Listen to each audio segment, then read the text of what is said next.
నమస్తే. తెలుగు రాజ్యం సమర్పించు అలనాటి నిర్మాతలు ఎపిసోడ్ 2కి స్వాగతం. దేవి వరప్రసాద్ గారి గురించి, అంటే ఆయన కెరీర్ ఎలా స్టార్ట్ అయింది, ఎన్టీఆర్ గారితో ఆయన అనుబంధము, ఆ తర్వాత చిరంజీవి గారి వైపు టర్న్ అయిన విధానం గురించి మొదటి ఎపిసోడ్లో మనం తెలుసుకున్నాం. మరి చిరంజీవి గారితో ఎలాంటి సినిమాలు తీశారు, వారిద్దరి మధ్య అనుబంధము, ఆ జర్నీ ఎలాంటి అద్భుతాలు సృష్టించింది అన్న అంశానికి సంబంధించి మరింత లోతైన విశ్లేషణ అందించడానికి చరిత్రకారుడు చిల్లాగట్టు శ్రీకాంత్ గారు ఉన్నారు. ఆయన అడిగి కొన్ని వివరాలు తెలుసుకుందాం. శ్రీకాంత్ గారు నమస్తే అండి. నమస్కారం సంధ్య గారు. నిజంగా అంటే బాలకృష్ణ గారు అప్పటికి తన కెరీర్ని స్టార్ట్ చేసినా కానీ అక్కడ ఆ పెద్ద ఎన్టీఆర్ గారితో అంత మంచి అనుబంధం ఉన్నా చిరంజీవి గారి వైపు వెళ్తున్నాను అనౌన్స్ చేయడము అనేది అది నిజంగానే ఒక పెద్ద అనౌన్స్మెంట్, అంటే గట్స్ అనేది చెప్పాలి. ఎందుకంటే సినిమా ఇండస్ట్రీ అప్పట్లో కూడా చాలా రకాల గూడ్పుటానీలు ఇవన్నీ ఉన్నాయి. కాకపోతే ఇప్పుడు మీడియా ఉంది కాబట్టి తెర మీదకి వచ్చాయి. అప్పుడు ఓన్లీ పత్రిక అనేది మాత్రమే ఉండేది.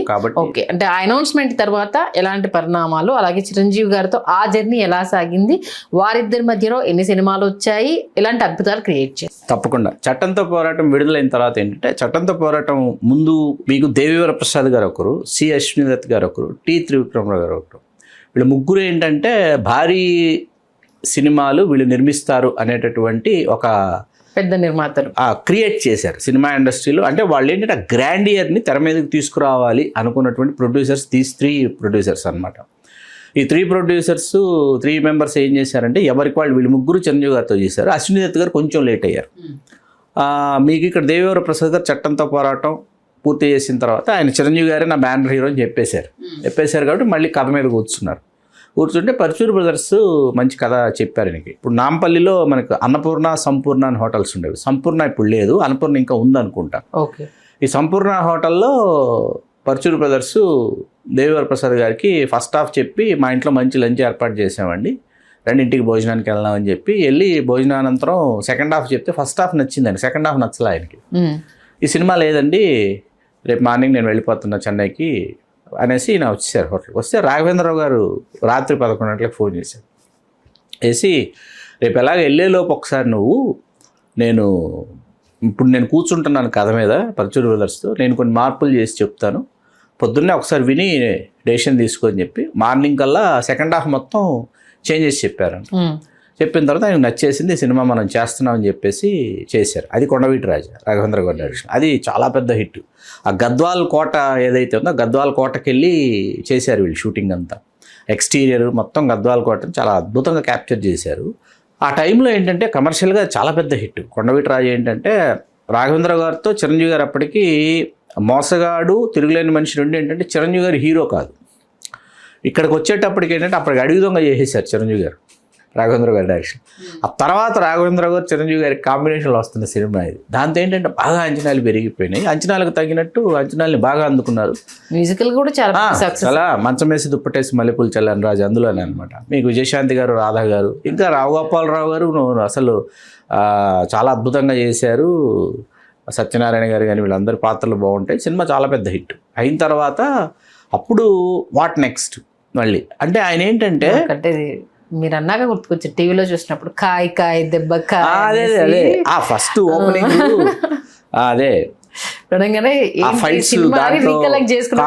నూతన్ ప్రసాద్ గారి క్యారెక్టర్ నాకు చాలా ఇష్టం. సినిమా కాలు కింద పెట్టకుండా కొడతానని చెప్పి కొడతాడు, ఫైటింగ్ అంతా కాలు కింద పెట్టకుండా.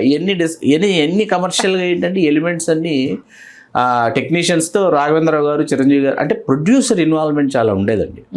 ప్రొడ్యూసర్ ఏంటంటే మనం టి త్రివిక్రమరావు గారి గురించి మాట్లాడుకుందాం మళ్ళీ మన అలాంటి నిర్మాతల్లో. బొబ్బిలి సింహం అప్పుడు అంటే ఇక్కడ మళ్ళీ మధ్యలో నేను యూటర్న్ చేస్తున్నాను అనుకోకపోతే, బొబ్బిలి సింహం షూటింగ్ జరుగుతున్న బాలయ్య బాబుది ప్రొడ్యూసర్ అంటే టి త్రివిక్రమరావు గారు సెట్లో లేకుండా షార్ట్ తీయలేదని చెప్పారు కోదండరామిరెడ్డి గారు.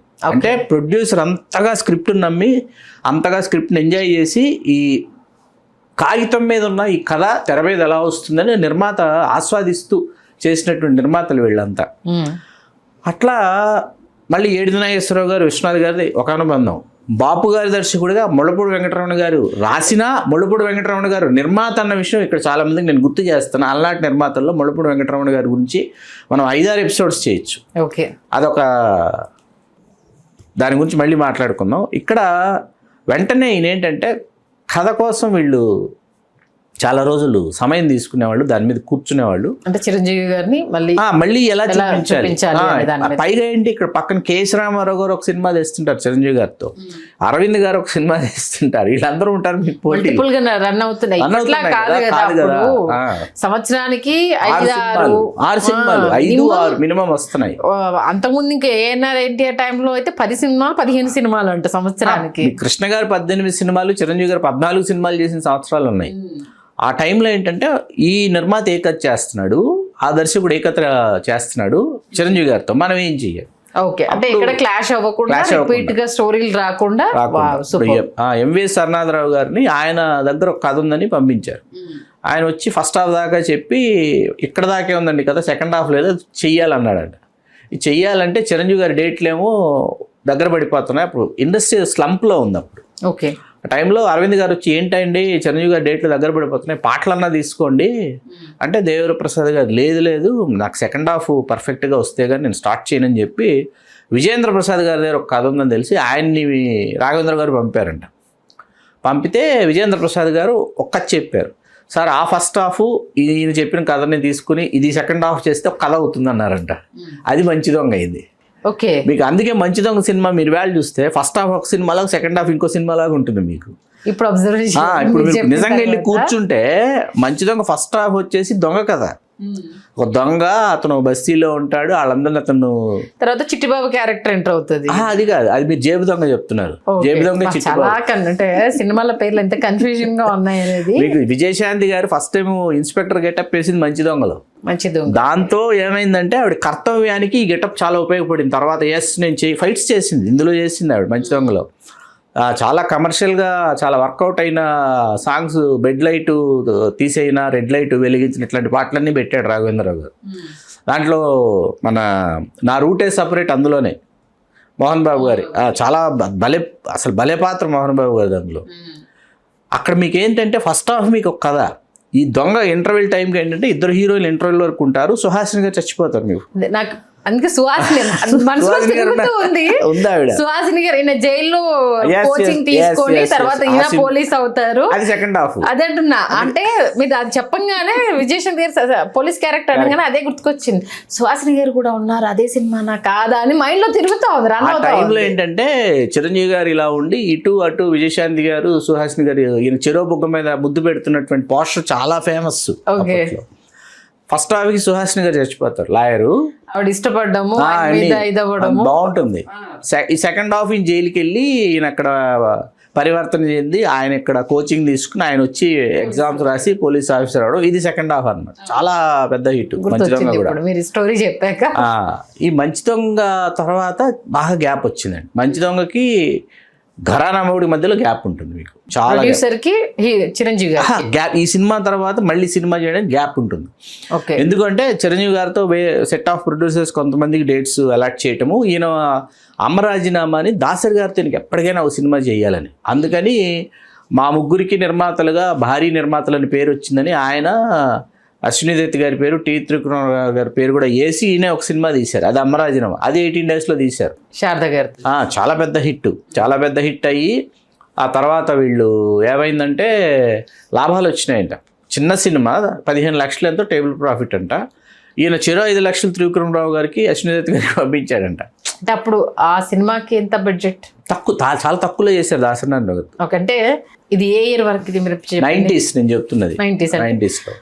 అప్పటికంటే ఏ బడ్జెట్ నుంచి మన 70 lakhs వరప్రసాద్ గారు 70 lakhs లోనో 60 lakhs లో చేశారు అంతే సినిమా. మామూలుగా ఆయన భారీ నిర్మాత, ఒక చిన్న సినిమా చేయాలని కోరిక ఆయనకి. ఓకే, దాసనారాయణరావు గారిని అడిగాడు. అంటే నేను ఆయన కెరీర్ స్టార్టింగ్ నుంచి, అంటే ఏ అమౌంట్ తో ఆయన కెరీర్ స్టార్ట్ అయ్యింది నిర్మాణ వ్యయానికి సంబంధించి ఎండింగ్ వచ్చేసరికి రామారావు గారి సినిమాలకు వచ్చేటప్పటికి చాలా తక్కువ ఉండేది.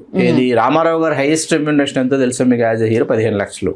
ఓకే, హీరో ఎండింగ్ సినిమాకి హైయెస్ట్ 15 లక్షలు 15 lakhs. దాన్ని బట్టి బడ్జెట్ ఉండే 40 lakhs బడ్జెట్, లేదా 25 lakhs, 30 lakhs, 35 lakhs అలా ఉండేది. చిన్న సినిమా అనేటప్పటికి అప్పుడు 35 lakhs బడ్జెట్, 35 lakhs బడ్జెట్ లో సినిమాలు ఉండేవి. మా కాలంలో 35 lakhs అంటే మామూలు విషయం కాదు, చేసేవాళ్ళు. ఆ బడ్జెట్స్ లో నుంచి 1 కోటి 2 కోటి మీకు 3 కోట్ల బడ్జెట్ తేలిన సినిమా సింహాసనం కృష్ణ గారిది అప్పట్లో, 3 crores. అది హైయెస్ట్ బడ్జెట్ అనమాట అప్పటికి. 5 కోట్లు బడ్జెట్ వచ్చిన సినిమా ముఠా మేస్త్రి. అప్పటిదాకా 5 కోట్లు దాట్లా, ముఠా మేస్త్రికి వరకు 5 కోట్లు దాట్లా తెలుగు సినిమా బడ్జెట్. నేను అనేది అంటే చిరంజీవి గారు ఇప్పుడు బాలకృష్ణ గారు 18 lakhs తీసుకుంటున్న టైంలో చిరంజీవి గారు 22, 25, 26, 27 దాకా ఉండేది. బాలకృష్ణ గారు వీళ్ళందరూ ఆ హీరోలు బాలకృష్ణ గారు, నాగార్జున, వెంకటేష్ గారు 22 లక్షలు తీసుకుంటున్నప్పుడు చిరంజీవి గారి రెమ్యునరేషన్ 35 లక్షలు ఉండేది, 35 lakhs. వీళ్ళకి చిరంజీవి గారికి వీళ్ళకి అంత డిఫరెన్స్ ఉండేది. అలా మీకేంటంటే ఘరానా దీనికి మధ్యలో అమరాజీనామా ఒక సినిమా ఉంది. 1989 బాలకృష్ణ గారితో దేవివర ప్రసాద్ గారు ఒక సినిమా చేయాల్సి వచ్చింది.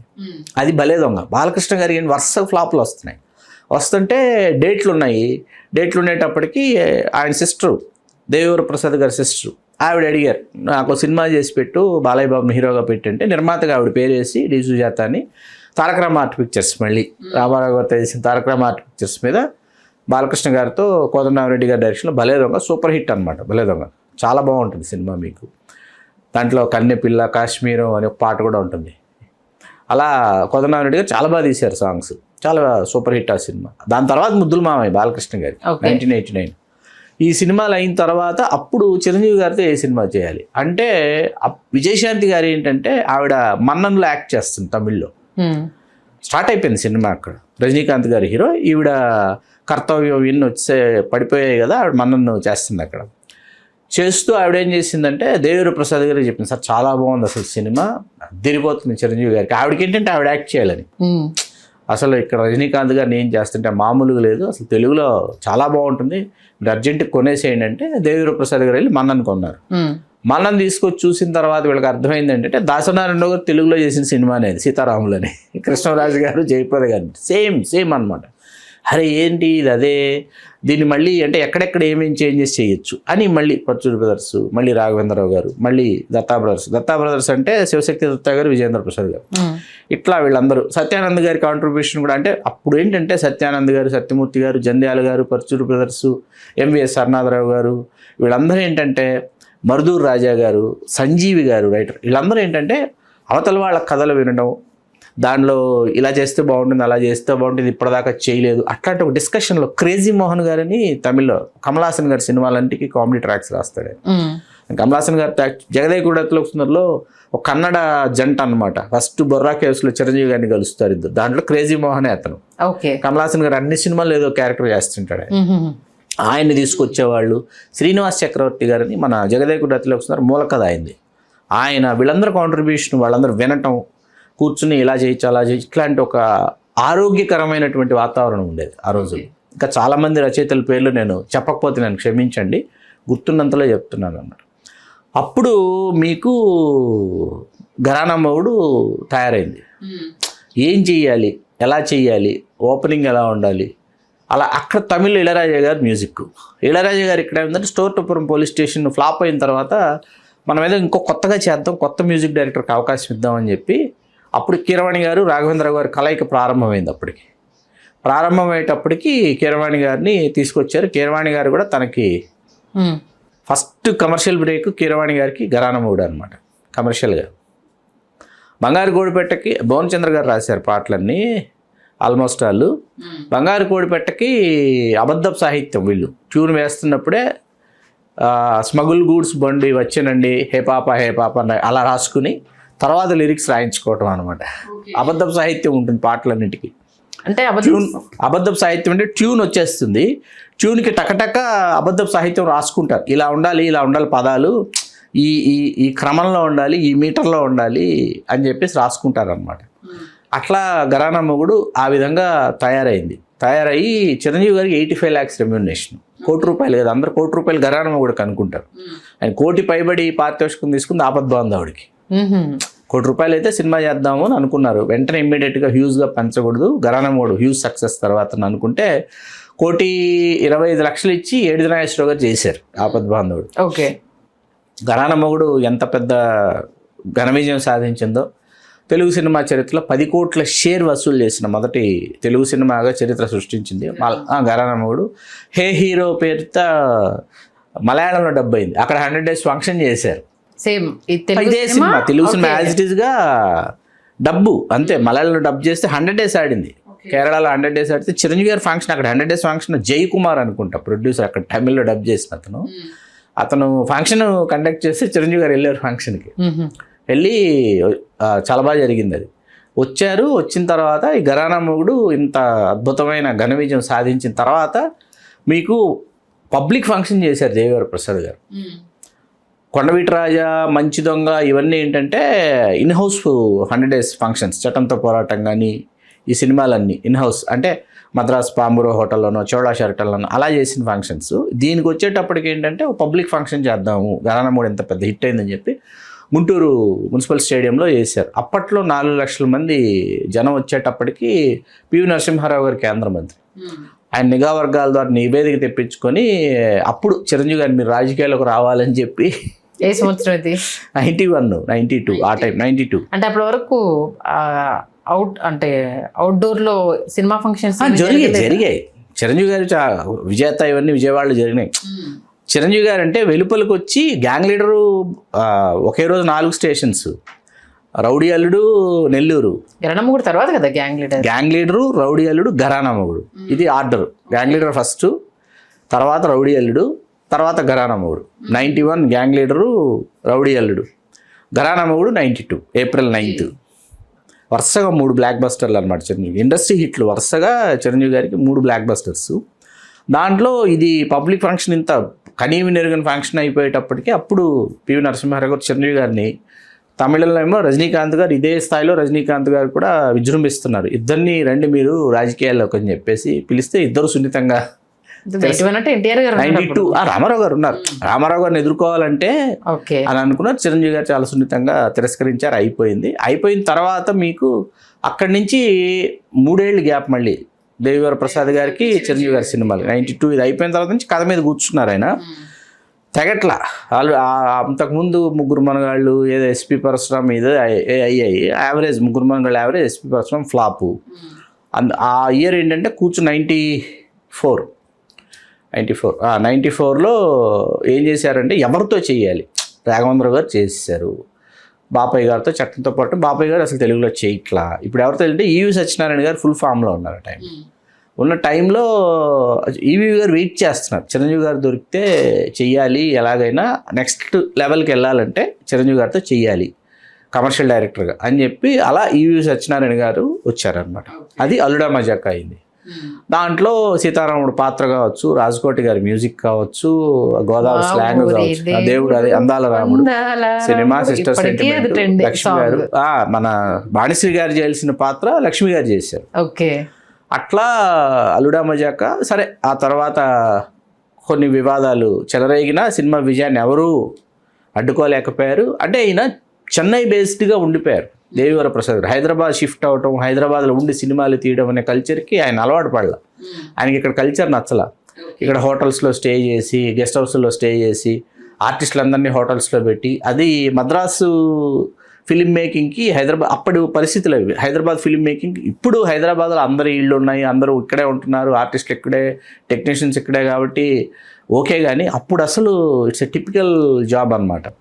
దానికి సరిపడలా. అందుకని ఆయన అక్కడే ఉండేటప్పటికి కొంతమంది నిర్మాతలు కూడా ఇక్కడికి వచ్చి స్థిరపడిపోయిన వాళ్ళు ఆయన మీద పాపం కొన్ని అవాకులు చవాకులు పేలడం, ఆయన ఇబ్బందులు పెట్టాలనుకోవటం, ఇట్లాంటివన్నీ జరిగినా ఆయన అసలు ఎక్కడ మక్కువని దీక్షాదక్షతలతో చెన్నైలోనే ఉండి అల్లుడా మజాకా పూర్తి చేసి, అల్లుడా మజాకా ఘన విజయం సాధించి, ఆ తర్వాత అల్లుడా మజాకా శతదినోత్సవ వేడుక కూడా ఆయన ఎంజీఆర్ ఫిల్మ్ సిటీ చెన్నైలోనే పెట్టాడు ఆయన.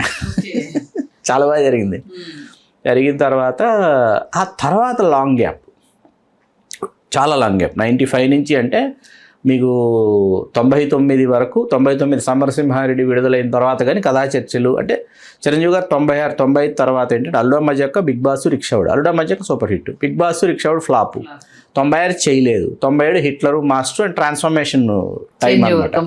ఆ చేంజ్ ఓవర్ టైంలో దేవివర ప్రసాద్ గారు ఎప్పుడు చెయ్యాలి, ఇట్లా అది ఆర్డర్లో ఏమైందంటే ఆ లేట్ అయింది. ఆ లేట్ అయిన తర్వాత చూడాలని ఉంది, అశ్విని గారు చేశారు. వీళ్ళు గుణశేఖర్ గారు కథ చెప్తారని చెప్పారు. మధ్యలో జయంత్ ఒక కథ చెప్తాడు అని చెప్పారు దేవివర ప్రసాద్ గారు. ఆయనకి ఏంటంటే సమరసింహారెడ్డి విడుదలైన తర్వాత చిరంజీవి గారితో ఫ్యాక్షన్ కథ చేయాలని అనిపించింది ఆయనకి. విగోపాల్ని పెట్టి చిరంజీవి గారితో ఫ్యాక్షన్ కథ చేస్తే వర్కౌట్ అవుతుంది, ఇది నచ్చుతోంది ఫ్యాక్షన్ కథలని ఆ ప్రపోజల్ వెళ్ళింది చిరంజీవి గారి దాకా. వెళితే లేదు లేదు లేదు నా మీద ఫ్యాక్షన్ చూడరు అని ఒక యువ రచయిత ఒక ఫ్యాక్షన్ కథతో వీళ్ళని అప్రోచ్ అవ్వాలని ట్రై చేశాడు. ఆ యువ రచయిత చిన్ని కృష్ణ గారు. వీళ్ళు రిజెక్ట్ చేసిన సినిమా ఆ కథ నరసింహనాయుడు, అది బాలకృష్ణ గారికి వెళ్ళింది. ఓకే. అప్పుడు ఈ గుణశేఖర్ గారు మృగరాజు టైంకి ఏంటంటే ఈయన ఆధిపత్యం అన్ని క్రాఫ్ట్స్ మీద లేకుండా పోయింది. వరప్రసాద్ గారు అంటే ఆయన తమ్ముడు లీలాప్రసాద్ గారు ఉండేవారు, ఆయన పేరు వేసేవారు సహనిర్మాతగా. ఇంకో సోదరుడు కూడా ఉన్నాడు. మొత్తం నలుగురు వీళ్ళు, సుజాత గారు, దేవివర ప్రసాద్ గారు, శ్రీనివాస్ ప్రసాద్ గారు, లీలాప్రసాద్ గారు. అలా ఏమైందంటే అప్పటికి ఆ 2000 ఇయర్, ఆ 2001 ఆ టైంకి ఏమైపోయిందంటే యాక్చువల్స్ మారిపోయినాయి. యాక్చువల్స్ ఎప్పుడైతే మారిపోయినాయో ఇయర్ 2000 ఆ టైంకి యాక్చువల్స్ మారిపోయేటప్పటికి మీకు టోటల్గా 2001 మృగరాజు టోటల్గా మీకు ఏంటంటే 2001 జనవరి మారిపోయేటప్పటికి నిర్మాత యొక్క అదుపు లేదు. త్రివిక్రమరావు గారు ఆల్మోస్ట్ మానేశారు, ఏడిది నాగేశ్వరరావు గారు మానేశారు, బాపిరెడ్డి గారు, వీళ్ళందరూ ఎందుకు మానేశారంటే ఈ స్కూల్కి అలవాటు పడలేక. అంటే అక్కడ చెన్నై నుంచి హైదరాబాద్ వచ్చిన వాళ్ళు వీళ్ళు స్కూల్కి, హైదరాబాద్ స్కూల్కి అలవాటు పడలేక అసలు ఎవరెవరో నిర్ణయాలు తీసుకోవటం, ఎవరెవరో దాన్ని ఇది చేయటం, దాంతో ఏంటంటే తడిసి మోపిడి అయిపోయింది మృగరాజు ఎక్స్పెండిచర్. ఆ సింహం, ఆఫ్రికా సింహం, దానికి కోట్ల రూపాయలు ఆ లైసెన్స్లో ఆఫ్రికా అడవిలో షూటింగ్ చేయాలంటే బోల్డ్ ఎంత, ఆ సింహానికి బోల్డ్ ఎంత, ఇట్లా దెర్ ఆర్ సో మెనీ. అది ఆయన స్కూల్కి సరిపడలా. అంత సినిమా కూడా దేవిపుత్రుడు, నరసింహనాయుడు ఇది ఒకేసారి మృగరాజు. దానిలో అట్టర్ ఫ్లాప్ సినిమా. ఓకే. అయ్యేటప్పుడు ఆయన మానసికంగా బాగా కృంగిపోయాడు. ఆయన మానసికంగా కృంగిపోయి ఆ సినిమా తాలూకు దీనిలోంచి ఆయన కోలుకోవాలి. అంటే ఆయన బడ్జెట్ ఎంత వచ్చిన కోట్ల రూపాయలు. అది అంటే బిజినెస్ అయింది అంటే సినిమా షూటింగ్ జరుగుతుండగా బిజినెస్ అయిందని ఆయన చెప్తారు. బిజినెస్ అవుతున్నది మళ్ళీ తీసుకొచ్చి ఆ బిజినెస్ అవుతున్న టేబుల్ మీద ఇన్ని రూపాయలు మిగిలినాయి అంటే దాన్ని మళ్ళీ సినిమా కోసమే ఖర్చు పెట్టారు వీళ్ళు. ఓకే. అదైన నాకు చెప్పింది స్వయంగా. దేవివర ప్రసాద్ గారు నాకు ఇచ్చిన ఇంటర్వ్యూలో ఆయన స్వయంగా చెప్పింది 2008లో నేను చేసిన ఇంటర్వ్యూ. ఆ తర్వాత మళ్ళీ ఈయన ఊరుకోకుండా భజంత్రీలను ఒక సినిమా చేశారు. ఎంఎస్ నారాయణ గారు కథ చెప్తే ఎంఎస్ నారాయణ గారి డైరెక్షన్లో, అది అట్టర్ ఫ్లాప్. చేసిండకూడదు ఆ సినిమా కూడా. అలా ఏంటంటే ఒక వెలుగు, ఒక వైభవం చూసినటువంటి నిర్మాత ఆ చివరి రోజుల్లో ఒక పెద్ద సినిమా, ఒక చిన్న సినిమా రెండు ఆయన్ని కుదిపేసి ఆయన్ని చాలా ఇబ్బంది పెట్టాయి. ఆ బాధతోనే ఆయన 2010 డిసెంబర్లో ఆయన మరణించడం జరిగింది. ఎందుకు చెప్తున్నానంటే వాళ్ళు అలనాటి నిర్మాతలు సినిమాని ప్రేమించిన వాళ్ళు సినిమా ద్వారా లబ్ధి పొందాలి, సినిమా ద్వారా మేము మేడలు మిద్దెలు కట్టేసుకోవాలి, సినిమా ద్వారా మేము ఆయన లావిష్ బిహేవియరు, తర్వాత వచ్చేసి ప్రొడక్షన్ వాల్యూస్, ఒకటి హై వాల్యూస్. నేను మృగరాజు ఆన్ లొకేషన్ తలకోనకి వెళ్ళాను. ఓకే. వెళితే నేను వెళ్ళాను, స్వయంగా వెళ్ళాను. వెళితే ఆయన చిరంజీవి గారు చెప్పారా లేకపోతే ఆయనే రిసీవ్ చేసుకున్నారంటే అంత క్రితం హోటల్లో చిరంజీవి గారు నాకు ఇచ్చిన ఇంపార్టెన్స్, హోటల్ బ్లిస్ తిరుపతిలో. అక్కడి నుంచి లొకేషన్కి వెళ్ళాలి. చిరంజీవి గారు కారు వెనక, చిరంజీవి గారు దేవివర ప్రసాద్ గారు ఉన్న కారు వెనక మేము వాళ్ళని అనుసరించాం మా కారులో. లొకేషన్కి వెళ్ళిన తర్వాత దేవివర ప్రసాద్ గారు రిసీవ్ చేసుకున్న విధానం, అట్లాగే ఆయన హాస్పిటాలిటీ, ఇవన్నీ చాలా అద్భుతం అన్నమాట అసలు. ఎందుకంటే ఒక అంత అగ్ర నిర్మాత మనల్ని పట్టించుకోవాల్సినటువంటి అవసరం లేదు. తర్వాత ఆయన ప్రెస్కి కానీ చిన్న ఆర్టిస్టులకు కానీ వాళ్ళందరికీ ఆయన గిఫ్ట్లు ఇవ్వటం కానీ, వాళ్ళని ప్రేమగా చూసుకోవటం కానీ, తర్వాత ఆయన ప్రొడక్షన్ హౌస్ దేవి ఫిలిం ప్రొడక్షన్స్ చెన్నైలో ఏదైతే ఉందో, ఎవరు ఎందుకు ఎప్పుడు ఏ సమయానికి వస్తున్నా వాళ్ళకి వండి వార్చేటటువంటి వంటవాళ్ళు, భోజనాలు, ఈ కైండ్ ఆఫ్ ప్రొడక్షన్ వాల్యూస్ అన్నమాట. ఇట్లాంటి నిర్మాత, ఒక అగ్ర నిర్మాత కె దేవివర ప్రసాద్. వీళ్ళందరూ ఏంటంటే తెలుగు సినిమా యొక్క పురోభివృద్ధికి పాటుపడిన వాళ్ళు, తెలుగు సినిమా యొక్క పరిపుష్టికి, అంటే తెలుగు సినిమా ఉన్న స్థాయి నుంచి ఇంకా ఇంకా ఉన్నత స్థాయికి ఎదగాలని చెప్పేసి ఆశించి ఆ విధంగా కృషి చేసి తెలుగు సినిమాని వెలిగించినటువంటి నిర్మాతలు. ఆ తెలుగు సినిమాని వెలిగించే క్రమంలో తాము తమ జీవితాలని కోల్పోయినటువంటి నిర్మాతలు. అంటే ఎంతో ఘనంగా ప్రారంభమైంది, అస్తమయం మాత్రం కొంత లోటుతో వెళ్తితో మాత్రం ఆయన మరణం జరిగింది. ఓకే. అంటే లాస్ ఏదైనా అయ్యిందా లేకపోతే అంటే నష్టపోయిన మాట వాస్తవం. అంటే మృగరాజు ఫ్లాప్ అని తెలిసిన తర్వాత ఆయన పాయింట్ ఆఫ్ వ్యూ ఏంటంటే మళ్ళీ నేను దేవివర ప్రసాద్ గారికి తప్పకుండా సినిమా చేస్తాను చిరంజీవి గారు ఒక్క మాట చెప్పి ఉన్నా నాకు చాలా ధైర్యం వచ్చేది అని ఆయన అంటారు. అనుకున్న దానికంటే ఎక్కువ ఖర్చు, తడిసి మోపెడవుతున్నా కూడా కంట్రోల్, అంటే తను కంట్రోల్లోకి తీసుకోలేకపోయారు ప్రొడక్షన్ని. అది కట్టుదప్పింది అనేది చిరంజీవి గారి వైపు ఆయన అభిప్రాయం అని నాకు అనిపించింది. దేవివర ప్రసాద్ గారు మీతో అది ఎప్పుడన్నా షేర్ చేసుకున్నారా? అదే 2008 నేను ఆ సమయం ఏంటంటే చిరంజీవి గారు రాజకీయాలకు వెళ్ళిపోతున్న సందర్భంగా ఏం చేసామంటే 2008 అంటే అదే పార్టీ 2008లో ప్రకటించబోతున్న సందర్భంగా ఏమైందంటే ఎన్టీవీ వాళ్ళ కోసం కథానాయకుడు చిరంజీవి అని చెప్పి 32 మంది చిరంజీవి గారి నిర్మాతలు, దర్శకులు, రచయితలు వీళ్ళందరినీ నేను ఇంటర్వ్యూ చేశాను. ఇక్కడున్న వాళ్ళు, దొరికిన వాళ్ళు 32 మందిని అప్పుడే చేశాం. ఒక్కొక్కరిని విజయబాబు నాయుడు గారు, ఎం బాలయ్య గారు, ఊరికిచ్చిన మాట సినిమా చిరంజీవి గారితో చేసిన నిర్మాత, దర్శకుడు, రచయిత, నటుడు ఎం బాలయ్య గారు, ఇట్లాంటి వాళ్ళందరినీ, కె రాఘవ గారు, ఇంట్లో రామయ్య వీధిలో కృష్ణ, ఇట్లా 32 మందిని ఇంటర్వ్యూలు చేశాం. దాంట్లో దేవివర ప్రసాద్ గారిది ఒక ఎక్స్క్లూజివ్ ఇంటర్వ్యూ అనమాట. ఓకే, అది అంటే ప్రింట్ మీడియాకి సంబంధించి ఎలక్ట్రానిక్ మీడియా ఇంటర్వ్యూ అది, not print. Okay, not print, electronic media interview అది. అంటే అంత మంచి నిర్మాతతో మీకు ఆ ఇంటర్వ్యూ దొరకడం అనేది అదృష్టం. అంతే, అందరూ అసలు కె రాఘవ్ గారు, ఎం బాలయ్య, డాక్టర్ డివిఎన్ రాజు గారు అని ఒక ఆయన ఉండేవారు. ఇంటి గుట్ట అనే సినిమా, చాలా మందికి తెలియదు నిర్మాతలు, చిరంజీవి గారితో. వీళ్ళందరినీ ఇంటర్వ్యూ చేశాను నేను. ఓకే, చాలా అద్భుతమైన విషయాల్ని పంచుకున్నారు. వాళ్ళ కెరీర్, ఇండస్ట్రీ హిట్స్, నిర్మాతల ఇది పనితీరు కావచ్చు, వాళ్ళు ఇన్వాల్వ్ అయ్యే విధానం కావచ్చు, అలాగే కొన్ని హీరోల దగ్గర నుంచి ఆ కాలంలో కూడా లోటుపాట్లు ఉన్నాయన్న విషయాన్ని చాలా చక్కగా వివరించారు. మీకు ధన్యవాదాలు. Thank you sir.